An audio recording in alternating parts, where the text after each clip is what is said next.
Sekarang Talia Warren sudah tidak takut pada Nathan.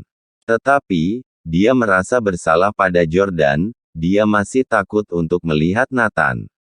Nathan tersenyum, "Iya aku, kenapa kamu gugup?" Petik 2. Kaki jenjang Talia Warren gemetar, tetapi dia berkata, "Mengapa aku harus gugup?" Nathan tersenyum dan duduk di sofa, "Aku hanya datang untuk melihat kabarmu. Bagaimanapun, kamu adalah pengiring pengantin ketika aku menikah. Aku baik, tapi aku tidak ada hubungan denganmu, jadi aku tidak butuh kabarmu.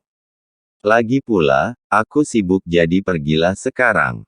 Petik 2. Talia Warren segera mengusir mereka. "Kenapa kamu gugup? Aku di sini untuk membicarakan bisnis denganmu." Nathan tersenyum. "Bisnis apa yang ingin kamu bicarakan denganku?" Petik 2. Talia Warren bertanya dengan rasa ingin tahu. "Berbicara tentang bisnis video dengan Anda." Tepat setelah Nathan selesai berbicara, Talia Warren berkata dengan marah, "Aku tidak membutuhkan bisnis video apapun, cepatlah pergi." Petik 2. "Kamu tonton dulu videonya baru kita bicarakan." Nathan tersenyum. Talia Warren menghampirinya, "Video apa?" Ponsel Nathan memutar video Jordan lompat dari gedung. Wajah Talia Warren berubah geram. Setelah menontonnya, dia menarik napas dalam-dalam dan bertanya dengan heran, "Kamu? Dari mana kamu mendapatkan videonya?" Petik 2. "Kamu tidak perlu khawatir tentang itu, aku di sini untuk berbicara bisnis denganmu." Nathan tersenyum. "Tidak mungkin, video ini palsu. Jordan, bajingan, menipuku, bagaimana aku bisa mencelakainya?" Petik 2. Talia Warren segera menyangkalnya. Nathan hendak bangun, "Oke, kalau begitu aku akan pergi." "Tunggu, sebut apa maumu?" Talia Warren segera berkata. "Oke, bagaimana jika aku mengakui bahwa aku yang melakukannya? Tapi kamu juga tidak jauh lebih baik, bukannya membalas dendam, masih mau memerasku. Kamu juga bukan orang baik." Petik 2. Jadi, realitas mengajarkan Direktur Nathan untuk bagaimana bersikap.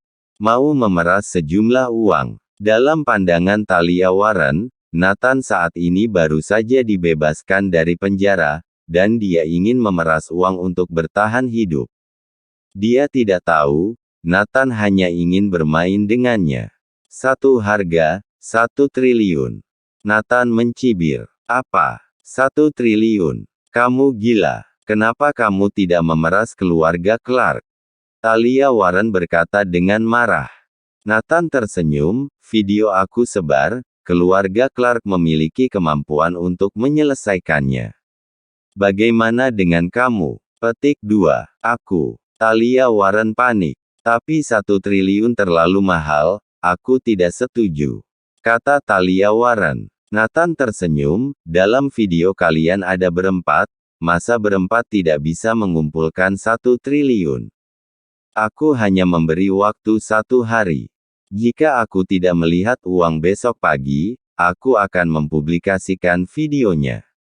Pergi dulu ya." Nathan bangkit dan pergi bersama Green Dragon. "Bro." Talia Warren ambruk di sofa dengan ekspresi putus asa.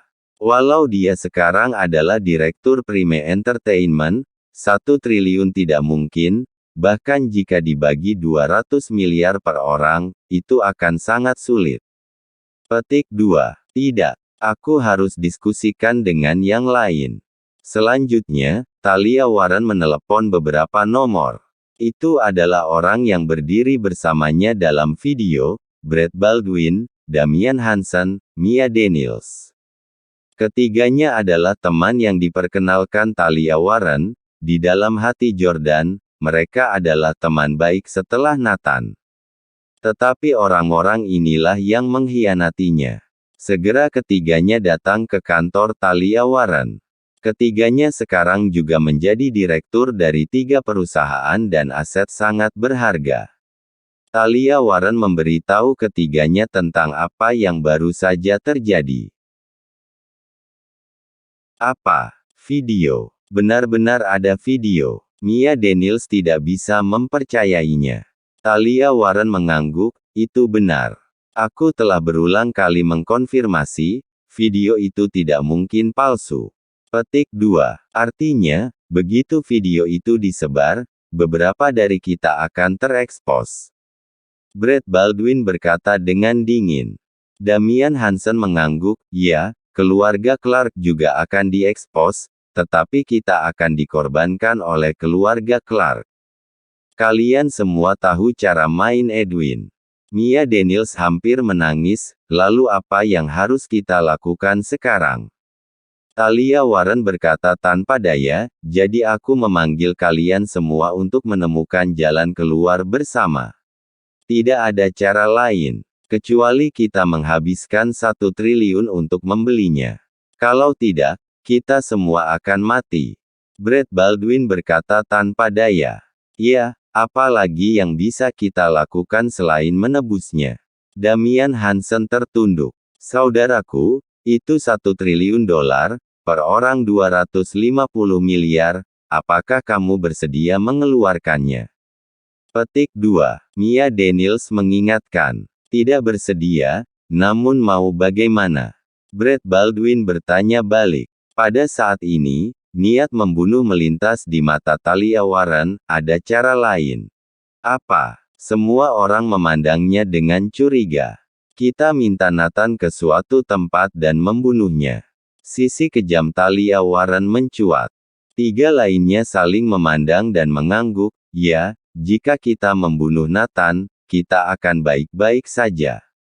Aku dapat menghabiskan 1 miliar untuk menyewa beberapa pembunuh. Mengapa harus menghabiskan 1 triliun? Talia Warren mengangguk, yah, begitu saja. Petik 2. Aku akan menghubungi si pembunuh, aku punya koneksi. Brett Baldwin mengangkat tangannya. Aku dan Mia Daniels yang bayar. Damian Hansen tertawa. Kalau begitu aku yang menghubungi Nathan dan mengatur tempat. Cahaya dingin melintas di mata Talia Warren. Setelah semuanya diatur, Talia Warren tidak buru-buru menghubungi Nathan.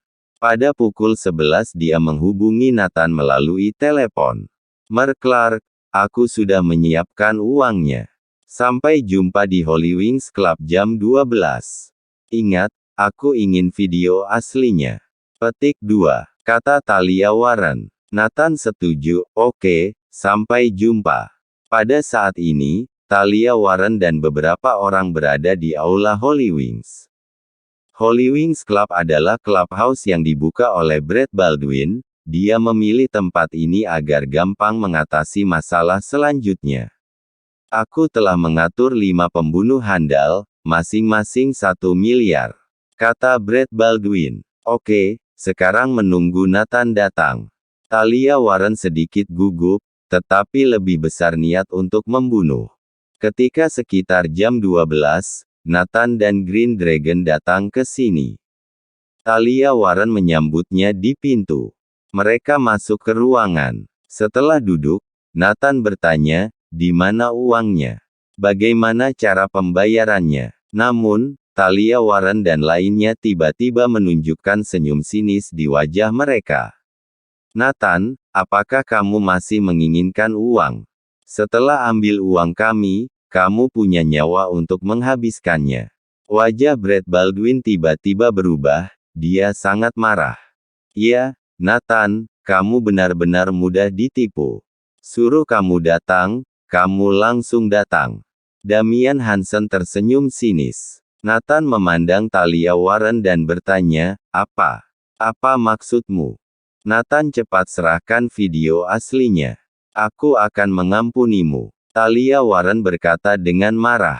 Brak. Pintu ruangan dibuka, 5 pembunuh handal muncul. Nathan, kamu tidak perlu mengelak lagi, ini adalah 5 pembunuh handal. Kamu tidak bisa kabur dari sini. Brett Baldwin mengancam. Cepat serahkan video aslinya, atau aku akan membunuhmu. Mereka mendesak. Senyum Nathan semakin dalam, dan senyum itu bermakna, sayangnya, aku tidak bawa video aslinya, tetapi aku meminta seseorang mengantarkannya, sepertinya akan segera tiba. Petik 2. Apa? Kamu tidak membawa video aslinya? Talia Warren dan lainnya emosi semakin meluap. Bunuh dia. Brett Baldwin memerintah pembunuh untuk bergerak. Talia Warren menghentikannya, tunggu. Tunggu sampai kita mendapatkan video aslinya. Tidak berapa lama, video asli yang dikatakan Nathan datang. Itu dikirim oleh Neil Duncan. Melihat video aslinya, Talia Warren mengulurkan tangan untuk mengambilnya, tetapi ditangkap oleh Nathan terlebih dahulu. Aku bisa memberi kamu video aslinya, tetapi kamu harus memberi aku uang. Petik 2. Nathan tersenyum. Damian Hansen berteriak, Nathan, kamu sudah mau mati, masih peduli dengan uang. Apakah kamu benar-benar naif berpikir kami akan memberimu uang? Ku beritahu. Kami akan menghancurkan video asli dan kami akan membunuhmu. Mia Daniels dan Brett Baldwin menunjukkan senyum geram. Talia Warren memandang Nathan mengejek, dengan lengan melingkari di dadanya, kamu sama polosnya dengan Jordan yang bodoh itu. Mendengar kalimat ini, Nathan menundukkan kepalanya dan perlahan mengangkat kepalanya. Ketika mereka melihat mata itu, ekspresi Talia Warren dan yang lainnya sema berubah. Sepasang mata macam apa itu? Mengerikan. Terlalu menakutkan. Pada saat ini, mereka sepertinya melihat gunungan mayat dan lautan darah dari mata Nathan. Dalam pikiran mereka terdengar suara teriakan dari arwah kebencian yang tak terhitung jumlahnya. Mata Nathan benar-benar bisa membunuh orang. Trak. Melihat ini, Neil Duncan menjentikkan jarinya. Bruk. Krak. Pintu ruangan itu hancur berkeping-keping. Puluhan orang bergegas masuk dari luar. Brak, prang, brak. 5 pembunuh handal terbaring dalam genangan darah sebelum mereka sempat bereaksi. Hal yang paling menakutkan adalah kepala Talia Warren dan lainnya seperti tertahan sesuatu di belakang. Mereka baru sadar apa yang terjadi. Tiba-tiba berkeringat dingin. Ini, melihat pria tegap dan kuat dengan warna kulit berbeda mengelilinginya, Talia Warren dan yang lainnya langsung tercengang. Talia Warren, kamu terlalu lugu. Dengan 5 pembunuh kamu ingin membunuh yang ada di depanmu. Ini konyol. Neil Duncan mencibir. Talia Warren dan ketiganya menatap Brett Baldwin, artinya mereka bertanya orang apa yang dia cari. Tanda tanya. Brett Baldwin berkata dengan sedih, ini adalah pembunuh handal berpengalaman yang aku dapatkan dari selatan, Masato, yang terkenal. Siapa yang tahu mereka sangat lemah? Masato, yang setenar Master Kenta, adalah anak buah Tobe Daisuke. Dia menjalankan perusahaan keamanan tetapi sebenarnya adalah organisasi pembunuh bayaran. Brett Baldwin menghabiskan 5 miliar untuk menyewa 5 pembunuh terbaik, ternyata mereka sangat lemah. Brett Baldwin dan lainnya sudah ketakutan, tubuh mereka gemetar sepanjang waktu. Talia Warren sedikit tenang, dia menatap Neil Duncan dengan heran dan bertanya, siapa kamu sebenarnya? Aku yang meminta mereka datang, kata Nathan. Dia mendekati Talia Warren selangkah demi selangkah. Tubuh Talia Warren gemetar, dia bertanya dengan ketakutan, kamu, apa yang kamu lakukan? Biarkan kamu melihat akibat dari pengkhianatan. Sebuah tamparan pada Brett Baldwin hingga pingsan. Truk.trk. Talia Warren sudah mau gila. Kakinya tidak terkendali sama sekali dan terus gemetar. Tanpa sadar dia membuat suara rengekan. Dia ketakutan seperti rohnya terlepas. Bruk. Brett Baldwin tiba-tiba tersungkur ke lantai. Damian Hansen dan Mia Daniels berteriak histeris. 3 hari kemudian, kalian bertiga datang ke makam Jordan untuk bertobat, aku akan mempertimbangkan untuk mengampuni hidupmu. Jika tidak, dia akan menjadi takdirmu. Nathan menepuk wajah Talia Warren. Talia Warren dan yang lainnya telah membunuh Jordan, dan mereka harus membayarnya. Tapi Nathan sebelumnya ingin Talia Warren dan yang lainnya untuk berlutut di depan makam Jordan untuk bertobat. Nathan pergi diikuti yang lainnya, dan juga membawa Brett Baldwin. Talia Warren dan kedua temannya berdiri di sana, tubuh mereka gemetar. Ini adalah ketakutan yang tidak ingin mereka hadapi sepanjang hidup mereka. Setelah meninggalkan Holy Wings Club, Nathan berkata kepada Neil Duncan, "Belikan aku peti mati." Petik 2. Keesokan harinya, pagi-pagi sekali, ada suara yang mengguncang tanah di pintu rumah keluarga Clark. Suara ini mengejutkan semua orang di keluarga Clark. Darwin masih mengenakan piyama dan dengan cepat keluar untuk melihat apa yang terjadi. Ada apa? Yang lain juga bingung. Ketika mereka sampai di gerbang, semua orang ketakutan. Ternyata ada peti mati di pintu gerbang. Warna merah peti mati terlihat sedikit menakutkan. Penjaga keluarga Clark memandangi peti mati dengan waspada, dan tidak ada yang berani melangkah maju. Siapa yang tahu apa yang ada di dalamnya? Siapa yang mengirimnya? Darwin meraung. Selama bertahun-tahun, siapa yang berani menantang keluarga Clark seperti ini? Cari mati. Sonny berkata dengan dingin, "Ayah, itu pasti ulah Nathan. Dia datang untuk memperingatkan kita." "Ya, itu pasti Nathan. Yang lain tidak memiliki keberanian seperti itu." Petik 2. Darwin memerintahkan, "Ayo siapa yang buka peti mati dan lihat apa yang ada di dalamnya." Tapi tidak ada seorang pun dari keluarga Clark yang berani melangkah maju. Terlalu menakutkan. Bagaimana jika ada bom di dalamnya? David ingin pergi tetapi tidak berani pergi, dia ragu-ragu. Pada saat ini, Edwin, yang terlihat sangat lembut dengan kacamata, melangkah maju dan mendorong peti mati dengan keras. Ish! Ketika semua orang melihat mayat di peti mati, suara terengap-engap terdengar tanpa henti. "Ini Brett Baldwin." Edwin langsung mengenalinya. Apa? Wajah keluarga Clark berubah. Sepertinya Nathan memiliki keterampilan dan dia menemukannya. "Aku tanyakan pada Talia Warren," kata Edwin. Segera setelah itu, Talia Warren dan kedua temannya datang ke rumah Clark dan menceritakan semuanya. Mereka menyimpulkan, Nathan yang memiliki beberapa keterampilan. Nathan terlalu menakutkan. Ada banyak pengawal asing di sekelilingnya. Bahkan pembunuh bayaran berpengalaman yang kami bayar pun tidak bisa menyentuhnya.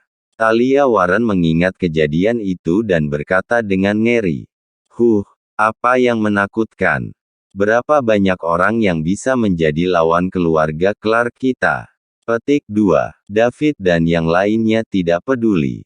Edwin berkata dengan tenang, "Kita tetap harus hati-hati. Kebetulan aku kenal tentara bayaran di luar negeri, dan masih ada waktu untuk mengundang mereka."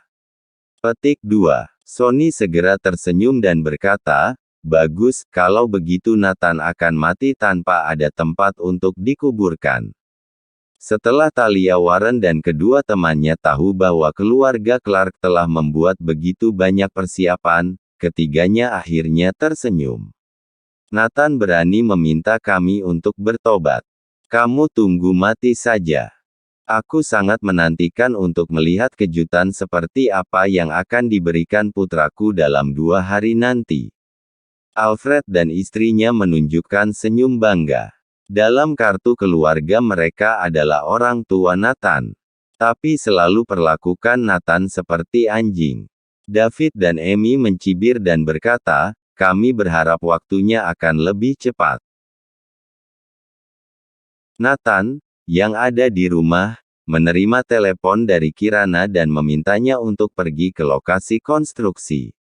Setelah Nathan tiba, dia terkejut menemukan bahwa hanya bawahan Master Kenta yang bekerja. Semua bawahan Kirana lainnya telah pergi. Nathan mendatangi Kirana dan bertanya, "Apa yang terjadi? Apa yang terjadi?" Ini semua bukan karena kamu. Setelah media melaporkan bahwa aku dikeluarkan dari keluarga Andersen, semua karyawan tahu tentang itu. Mereka khawatir aku akan melibatkan mereka, mereka semua mogok kerja. Lokasi konstruksi seperti itu, apalagi perusahaan Britannica Anders. Bahkan sekretarisku telah melarikan diri. Sekarang bagaimana? Kirana menatap Nathan. Nathan memahami orang-orang ini. Keganasan keluarga Clark terkenal. Siapa yang tidak takut terlibat? Ditambah keluarga Andersen mengusir Kirana dari keluarga untuk melepaskan diri. Mereka pasti melarikan diri. Nathan menyentuh kepalanya dengan malu, maaf. Aku juga tidak memikirkannya. Kamu seharusnya tahu berapa banyak dampak karena perilaku sembronomu. Kenapa kamu tidak mendengarkanku? Bukankah hidup kita baik-baik saja sekarang? Keluarga Clark tidak mempersulitmu. Bukankah bagus aku mengambil proyek sebesar ini? Mengapa kamu harus merusak semua ini? Kirana bertanya lagi dan lagi. Nathan menghela nafas dan berkata sambil tersenyum, itu benar. Ini sangat bagus sekarang, bahkan bisa dikatakan sempurna.